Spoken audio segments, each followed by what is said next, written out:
Um,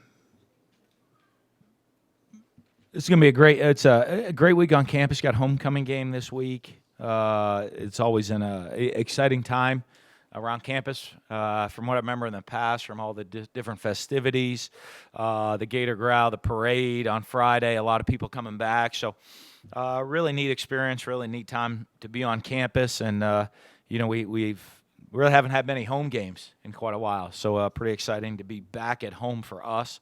It's going to be a huge challenge, obviously playing a Missouri team that record probably doesn't indicate the type of team they are. I think, they've lost a couple games on the last play of the game. They can put up points with anybody in the country. They got explosive wide receivers. They probably have the best quarterback in the league. Can make every throw you want to make. He's got experience. He's got poise. Guys running the ball on defense really well. Defensive head coach. It's always been known to play great defense for them. So it's going to be a big challenge for us coming back, playing this team as a team that beat us last year. So we're going to have to really hone in, have a great week of practice. It's I think the big challenge for us too is anytime after every game, win or lose, it's how you respond as you continue to go during the season. So it'd be interesting to see now. I think we our first loss of the season, I think we handled it really well. Then we started handling success pretty well, and now we want to see how we have to handle this adversity moving forward. I'm also interested to see how the Gator Nation handles it as well. The last time we were here in the stadium, we had unbelievable home field advantage, and it really showed with how we played. And I think that was such a huge deal for us winning that game over LSU the last time we were in the swamp. And so it's a great challenge for everybody in the Gator Nation to pack the swamp again and create that home field exciting atmosphere, exciting energy, and create that home field advantage for us. So the challenges are out there for all of us this week to rebound, get a big win, and get ourselves back on track this season. Injuries, no injury update. CJ, thankfully, no structural damage, just a bruise. So we're expecting him to be ready to go for Saturday. I think that was the only injury update I have from the game. Dan, is there in that game against Kentucky, Missouri, I think had 8 straight 3-and-outs at the end of the game. I mean, does that, even with your banged up secondary, give you a little bit of I don't know. Yeah, it's optimism? tough. It's tough to say, and you look because they're a team though that is streaky and can get hot in a hurry with how they throw the ball. I know Kentucky's got an excellent defense, a very senior, very veteran, experienced defense. They were at home, had the home field advantage, created that home field advantage, and that's obviously always a big plus for your defense that way. So, but I'm sure they're going to make their adjustments and their corrections. And when you got a quarterback like they have, it's right.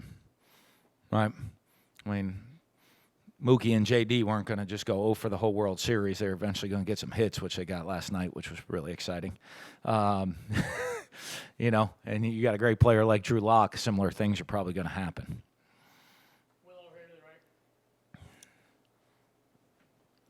Hey, Dan, that was a pretty big spot for Emory Jones to be put into as a true freshman the other day. Where has he sort of grown the most in practice? Well, I think he's really going through the steps of learning what it's all about. I bet on Saturday night, if everybody was figuring the freshman with the best stats in the game, you wouldn't have picked Emory Jones as you could have. I guess it's illegal to gamble in NCAA, but you would have made some money on that bet, I guess, right? If you had said that Emory Jones was going to be the freshman with the better numbers coming out of the game, a freshman quarterback. So, but I think we've seen it with flashes with him. Obviously of how he grows, and I think he's grown in learning how to prepare within a game. Early in the season, I think you come out and you're just you think you know the offense and you think you know how to game plan each week and. Yeah, I don't know that you really do as a freshman, and all of a sudden now I think he's seen as the season's gone on. I understand the different checks and the different looks and how you apply plays from one week to the next. And he's grown, and I think we had that a package in. It's hard sometimes because he gets reps to run the whole offense, and then we have a couple little package plays last week that we put in for him. And we'll do that for at least two. We'll do that for at least 2 more games this year. And just in terms of other true freshman QBs that you've coached, in comparison to like those guys, is he like on schedule, or is he ahead of schedule? Or, like, where is he in terms of his development as a true freshman? Yeah, I think he's right on. I think he's on a great shape. Trying to think of all the different ones. Some of the guys. I think sometimes I've had a couple times where you had a true freshman had to be the backup. Tim Tebow had to be the backup. Brian Johnson had to be a backup on a championship team. Both of those guys were on. One was a national championship. One was an undefeated team.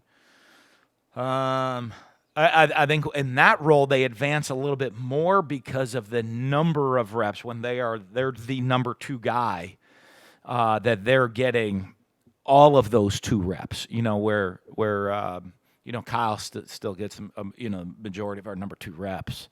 As the backup, and instead of in Emory we kind of get reps. He continues to do especially coming off the bye week where we're able to again get the guys that are redshirting some more reps. It was a good situation to put him in, but I do think he's coming along very well in every phase of understanding the program and what we expect of him. Going back to the secondary depth, Brian Edwards is a guy we haven't seen in a couple weeks. Is he dealing with kind of a nagging injury, or he's available? Mm-hmm. Okay. Yeah, and then, he's played a bunch, special teams, and look at his play count.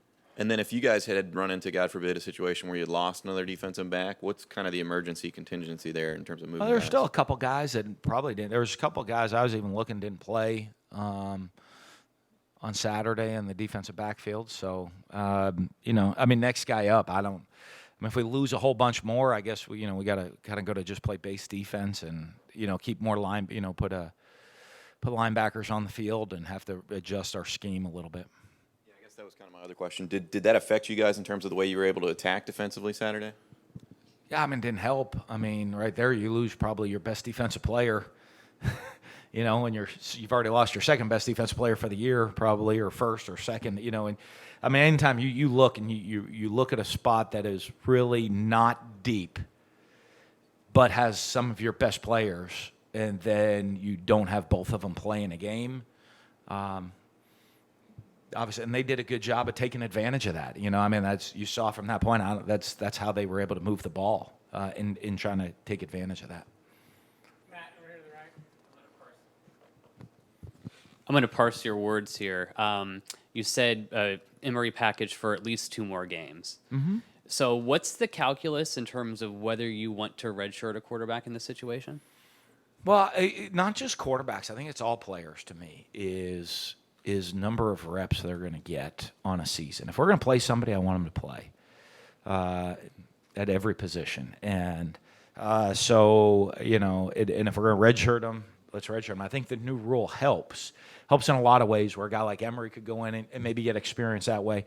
I don't think that was the overall intent of that rule. I think it's a benefit of that rule. Obviously, the intent of that rule is injuries, and all of a sudden you got to burn a year for a guy that you were trying to redshirt. Because of injuries, it helps that a little bit. But that's kind of the intent. If you're not going to play significant amounts, that doesn't always work out that way. With every team and every situation and injuries and how a whole season's always gone. But, you try as early on, the rule helps give you a little flexibility because you do used to try as early on as decide if we're going to play them, let's find a way to play them on special teams, on this and that, and get over 100 reps in the season type of deal. And if we're not, let's try to protect them. And that rule, though, does help allow you to protect guys more. And then after watching the film on Felipe, how do you assess his overall performance? I thought he did some really good things. I think during the game, I think he, there's some throws he missed. I think he wish he had back. But that's. I'm not gonna. I don't think he played bad. I don't think he lit it up and played a big-time performance, but I thought I don't know that he took a huge step backwards in his growth and his development. I just think he missed some throws, and I think, and part of anything is him learning. I know from the first play of the game, I think, you have a guy wide open and you overthrow him for a touchdown, and I think he's got to learn to, not let that frustrate him, move on to the next play. But I think at times, I think the things I didn't like, obviously the fumble was a bad play. But there are also a lot of things he did pretty well during the course of the game. His touchdown pass was a big-time throw. We asked him to be a willing runner on the goal line. He was a willing runner, a couple short yardage situations. He ran the ball and got some first downs for us. So, I think not just him, I think the entire team, when you go back and you watch the film, I think you can pull off sections and say, boy, we're a great-looking football team right here. They had 8 plays inside the 1-yard line and couldn't score. That's pretty impressive.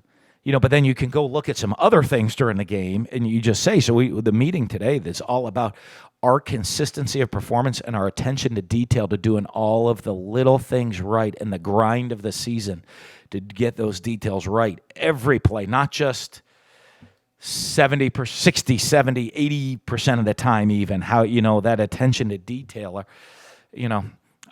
We had 2 fumbles. Neither of them were on big hits, or like spectacular plays. It was our lack of ball security. That's attention to detail.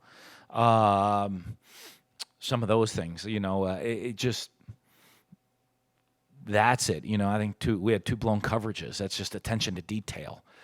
For us and for coaches of us, of making sure, really it gets onto the coaching more than the players. It's us, because I can go back and call off the clips from practice, and obviously we did not either stop practice, address it when we didn't see the exact attention to detail. We're kind of, all right, hey, we're moving along. We're on to this scheme or that scheme, instead of like, let's really pay attention to detail on the little things that ended up being a lot of big things in that game. Yeah, what's your strategy for putting kind of high-stakes losses behind you, and is that kind of developed over the years? Because, it has to be pretty deflating, I'm sure, for you and the team. Well, it goes to kind of a gut feel. There's not a playbook for it. It's a feel for how the season's going, the team's going, the attitude of the team, and where we're at.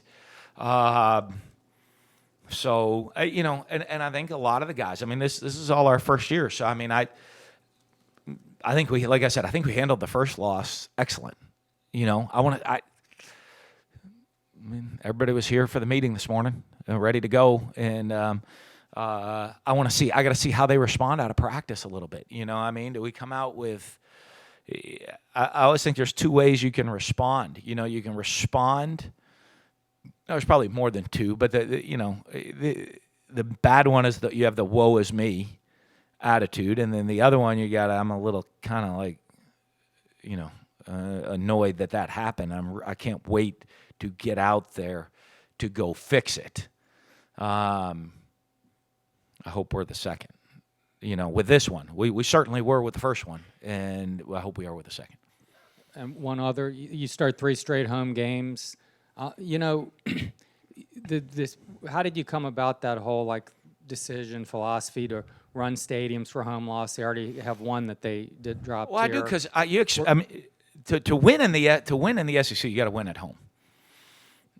You're not going to find many teams that win the SEC championship with home losses. It happens, but home field advantage is so critical.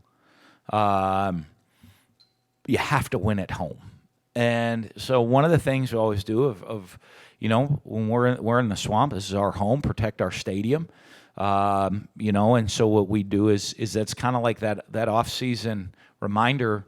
We do a stadium workout whether you don't or not, but we do an extra one if you don't win a home game, just a reminder for it, for the whole team. This is our stadium of how important it is and to be in the stadium. We and what it means to play in that stadium. Even our scrimmages. That's why, like in spring and summer, a lot of times I'll scrimmage in the stadium just for those big days. But there's a certain expectation when you step on that field or you're in the stadium of what it's supposed to be like, and so that's why we've always done it. Of just kind of a reminder. Is that something you did with Urban's teams, or when did you start that yourself? I'm just kind of curious. It's kind of an interesting. Well, team-building approach. I feel bad with the answer. I think it's something I've always done. I don't know if we did it with her. I don't want to not give credit to of us doing it before, but I know it's something I think I've always done. Or I started very, very early on certainly by year 2 as a head coach, I would have done it. Did you tell one team? One team must have. Your early teams at Mississippi State must have ran a bunch of them. Yeah. Oh yeah. Well, year 1. We had a couple losses at home at Mississippi State, but after that we were pretty good. So I think it must have sunk in. I've done it before. We have that game playing on the jumbotron. You see that. So you're running the stadium with the TV copy of that game playing on the jumbotron. Just in the back of your head, this is our stadium. We can't let that happen. We got to perform a certain level. So we've done all different things with it. Back to Emory a little bit. If that new rule is not in place, are you even at the point before the Georgia game thinking we're going to put a package in for him, or are you already at this point of the season thinking he hasn't played since the first week? Yeah, he wouldn't have played. He wouldn't have been able to play in the first game. Mm-hmm. So that's the benefit of the rule. And I'm going to tell you, boy, you want player development and guys engaging. If you think you have an opportunity to play all throughout the season, you're going to be much more engaged in your development in every aspect of things, just even every part of the program. You even think academically, and I know, God forbid, somebody's, thinks, loves football more than school out there. But, even discipline factors. Guys thinking, hey, I get opportunities to play in a game. I better make sure I'm going to class. I better make sure I'm taking care of my business. So when I have my opportunity, I'm ready to take advantage of it, because that's the reward. If back to Eric, if you're excited about the stadium run more than you are about running out of the tunnel and playing a game in the swamp, you get it backwards. We get juiced up, and Savage gets them juiced up for their workouts. But if you're more into that than playing on a Saturday, then you got your priorities out of whack. And so I think that's a great thing about it. But he wouldn't have played. You mentioned the fans and having a home game in a while. What role does the fans and the crowd that'll be there Saturday have to kind of reshape that focus that the team has when they come out of the tunnel? Everything. The performance. I think when you have a packed stadium that's going crazy, it's hard on the other team. That's why home games are so important in this league. There's so many. We get to go out to practice today, and we'll have music going on the defensive field for them to just kind of make their signals, but that's okay. But we're not working silent cadence and timing and this and all the communication, all those different things that you got to spend all this extra time on when you're on the road. You can really work on the game plan, so that's an advantage if the stadium's that way. If the stadium's a frenzy that way. You're on the field and that stadium's behind you and you're the home team. Boy, that just the energy, the extra energy it picks you up is crazy. If you're the visiting team, it doesn't feel like you're just playing the other team. It feels like you're playing 90,000 people are about to fall on top of you. The intimidation factor that way. And I think our player performance. Our guys, this is their stadium. These are their fans. They want to go and be the absolute best they can for everybody that's here. Those are all huge things. This team's going to work their tail off all week to go perform. And you walk in and it's kind of a attitude. You're like, okay, well, where's everybody else coming to work, and where's our fans coming to put in that extra energy and that time to help us win, and we feed off of all of that. So having Not that kind of crowd. You think that could negatively affect a team, not just your team, but any team? Well, I think it can. I mean, I've seen it. I mean, I've played as a head coach. You know what? I mean, we lost. I've lost the game that we should have never lost, where we're up at halftime and we come out. Everybody went home. The other team starts coming back, and it's like crickets. Right? I mean, there's no more home. They no longer have that intimidation. They no longer have to use different cadences. They don't have to do. And all of a sudden, they start getting momentum, and our guys are like, okay, we got to get going now, and it's just them, and it makes it hard when you have that fans behind you. It makes it a lot harder for teams to make that comeback and make that adjustment, and that's it's such a huge important part of the program. Yeah, Dan, you talked about the long leash for your quarterback. Does it get any shorter with? I mean, he's had 4 turnovers in the last 2 games. No. I mean, we just got to protect the ball better. We got to, work ball security more at practice. I mean, had an interception that he underthrew a guy, or could have been a different read. Had kind of both guys, and he kind of went in between, and a tipped ball. Where kind of a fluke play, interception. The fumbles or something but that's everybody. I mean, I'm also not gonna bench our running back that fumbled the ball. So we just got to coach him better. Felipe has discussed becoming a more willing runner. That speed option we saw on Saturday, when did that kind of progress in practice, and how do you think he's improved in those situations? I just think he understands the offense better. So you understand. I mean, sometimes even in a run, especially you get into option plays and the reads in option plays, when to run, when to pitch, when to pull it, when to hand it off, and you get more comfortable in those situations, makes it easier to go. And then you start understanding how we use quarterback runs in the offense and when we're going to use them and how they're going to hit, how they're going to play out. And I think you just get more confident and comfortable in what you're doing on the field.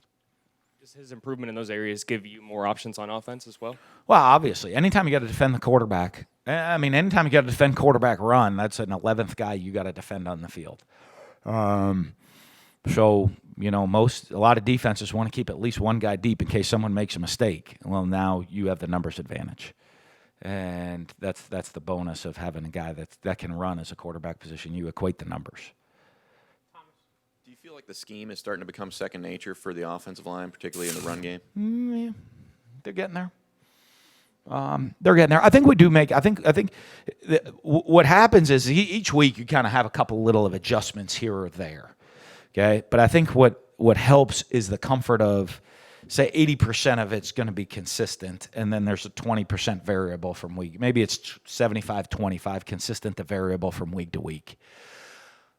When you get comfortable with the 75, you can really pay attention. That allows you to get there's enough time to get comfortable with the 25. If you're not comfortable with the 75, then it almost becomes 100% variable each week, and then that's where you have more issues. So I think they are probably more comfortable that way. I still think. I mean, we have a long way to go at that position. To get it to the level we need to be at, I think, to be a dominating championship team. You look at great teams, you dominate both lines of scrimmage. If you can dominate both lines of scrimmage, you got a pretty good chance to win a lot of football games.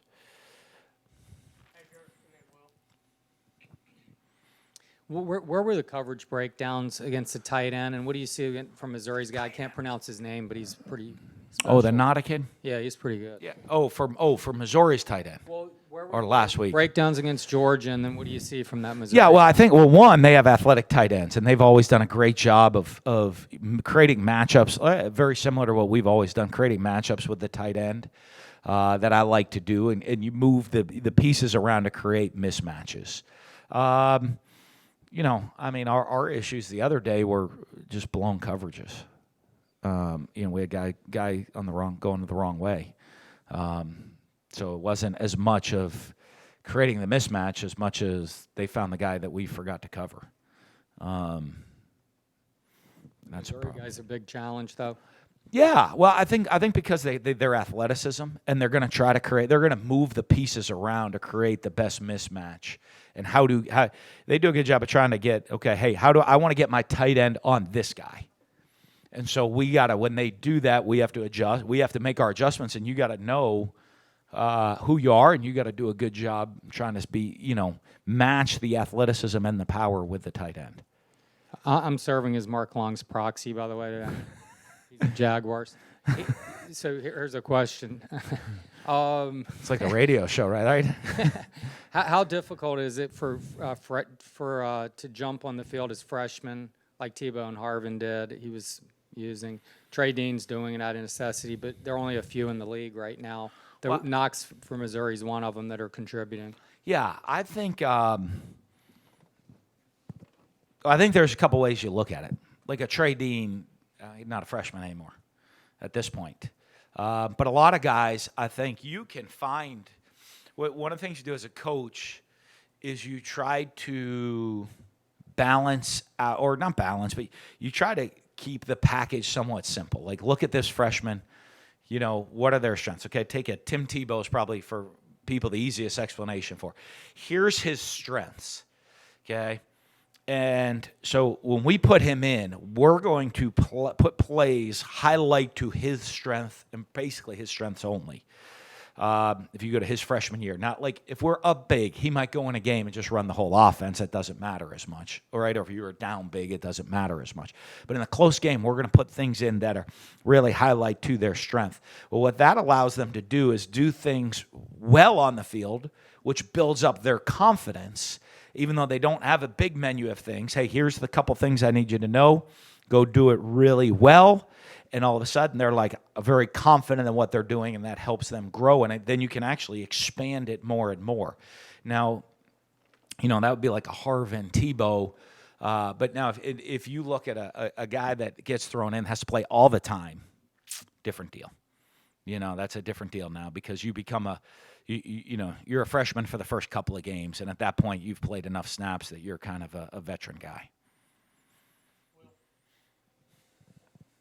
You guys are having a good season coming off a lot of national interest in that game. And I know you spoke about recruiting afterward, which was a big topic after that game. What kind of tangible impact has this season had on recruiting for you right now? I guess we'll find out in mid-December and early February. I've always been someone in recruiting. I think there's a lot of interest in our program right now. I think a lot of young players around the country are looking and saying, "Hey, Florida's going to be back competing for championships in the very, very near future." And then when you combine that with the opportunity to go with history, tradition here, the opportunity to play in the swamp and be a Florida Gator, and the academics, which are second to none in the SEC and really in the South. You combine that all together, it's certainly sparking a lot of interest from players. But we'll see how that pans out, not just on signing day, but how that pans out 2-3 years down the road with their getting top players, continue to develop them, get the right guys, and their performance on the field. Mark, you have any more questions for you? No, I asked another one. I stole one earlier. Thank you, guys. Thanks, Dan. Have a great day.